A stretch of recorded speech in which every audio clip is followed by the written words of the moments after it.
शिव कथा कह रही है। धनेश्वर अपशब्द कहता, ताने देता, शरीर बेकार हो गया, किसी काम का नहीं। किसी पर एक उंगली जब हम उठाते हैं तो ये 3 उंगली हमारी ओर जाती है। ये बात हम पहले भी कहे। धनेश्वर इस चीज का स्मरण नहीं कर पाया कि हम गंगा नहाने वालों पर, नर्मदा नहाने वालों पर, कथा सुनने वालों पर, भजन करने वालों पर उंगली उठा रहा। शरीर में रोग हो गया, बीमार पड़ गया। पिता बड़े दुखी थे। धनेश्वर के पिता ने ये विचार करा कि आखिर इसका उद्धार कैसे होगा।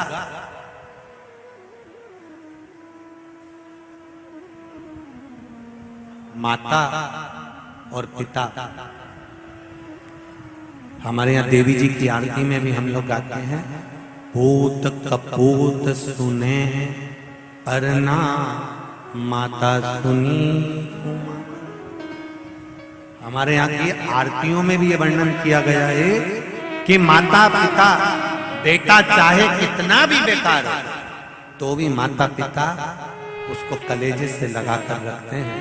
मेरे बेटे का उद्धार कैसे होगा, स्मरण कैसे उसका मुक्ति होगी, समझ नहीं पाया। समय आया, रोज धनेश्वर अपशब्द कहता था, रोज उंगली उठाता था, रोज गालियां देता था, रोज ताने देता था। आज उसको नहीं मालूम था कि बैकुंठ चतुर्दशी का दिन है। काय का दिन है? जम के बोलो जरा। बैकुंठ चतुर्दशी का दिन है। ये धनेश्वर को नहीं मालूम था। उसका रोज का नियम था, जो नदी नहाने जाए, नर्मदा नहाने जाए, गंगा नहाने जाए, कथा सुनने जाए, या मंदिर जाए, या देवालय जाए, या कोई सत्संग करे, या भजन करे, और या शब्द कहता फिरे। तो धनेश्वर आज फिर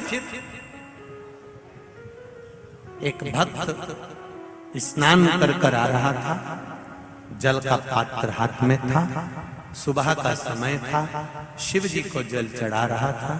शिवालय में जल चढ़ाते चढ़ाते धनेश्वर ने आज कुछ कहा नहीं है, आज कुछ नहीं कहा, पर धनेश्वर ने उस जल चढ़ाने वाले का सुबह के समय पर केवल जल चढ़ाते समय मुख देख लिया।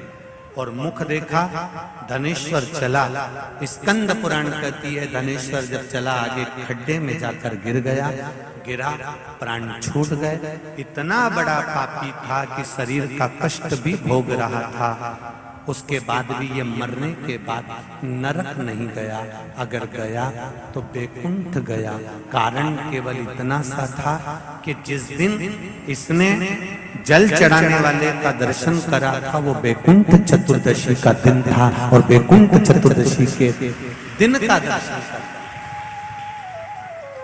इसलिए सुन लो, जितने लोग आस्था पर कथा सुन रहे हैं, जितने फेसबुक पर सुन रहे हैं, और जितने लोग भीकण गांव की इस पावन धरा पर सुन रहे हैं, आपने 7 दिन की कथा सुनी के लिए सुनी, पर कल 6 तारीख हरिहर मिलन का दिन, बैकुंठ चतुर्दशी का दिन। अगर कथा तक पहुंच जाओ तो अच्छी बात, टीवी के सामने भी बैठ गए तो अच्छी बात, मोबाइल के सम्मुख में भी सुन ली तो बहुत अच्छी बात। पर जो भीकन गांव तक भी नहीं पहुंचा तो कम से कम कोई गांव का व्यक्ति अगर कथा सुनकर निकल कर जाए तो उसका केवल दीदार कर लेना, दर्शन कर लेना, उतने में बैकुंठ का मार्ग बहुत। धनेश्वर ने पूछा, मैंने कौन सा पुण्य करा था जो मुझे बैकुंठ का द्वार खुला मिला? चित्रगुप्त महाराज ने कहा, धनेश्वर ब्राह्मण, तुमने पाप तो इतना करा था कि तुमको नरक भोगना था।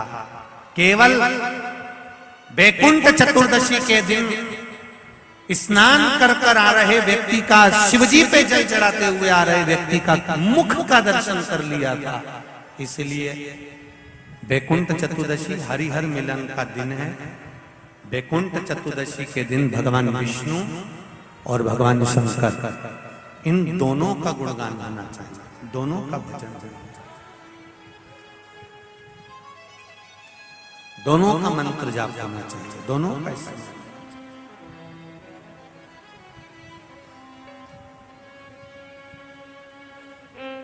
आप सबसे निवेदन है, कल हरिहर मिलन के दिन आपके घर में शिवलिंग होगा और लड्डू गोपाल होंगे। रात्रि के समय पर, शाम को नहीं, मध्य रात्रि, अगर नींद खुली रहे तो 11 बजे के बाद में, रात्रि को 11 के बाद अगर नींद खुली रहे, नींद नहीं खुली रहे तो फिर तुम रात को 8-9 बजे चढ़ा के भी सो जाओ तो कोई बात नहीं हो, भगवान तो बोलेगा। शंकर भगवान पर पहले बेलपत्री चढ़ाना, लड्डू गोपाल के सामने तुलसी का दल चढ़ाना, अपने मन की कामना कर कर हरिहर मिलन कराना। थोड़ी देर तक या तो सवेरे के समय ही चढ़ा दो, दिन भर चढ़े रहने दो, रात्रि के समय पर जब फ्री हो जाओ तब घी का दिया लगाकर बेलपत्री उठाना, वो उठाकर भगवान शालिग्राम जी पर या लड्डू गोपाल पर या मेरे कृष्ण पर या नारायण पर या भगवान विष्णु पर, जो भी तुम्हारे यहाँ मूर्ति हो लड्डू गोपाल की आदि की, उन पे चढ़ा देना और भगवान की तुलसी उठाकर अपनी कामना कर कर मेरे देव अधिदेव महादेव के शिवलिंग पर चढ़ा देना।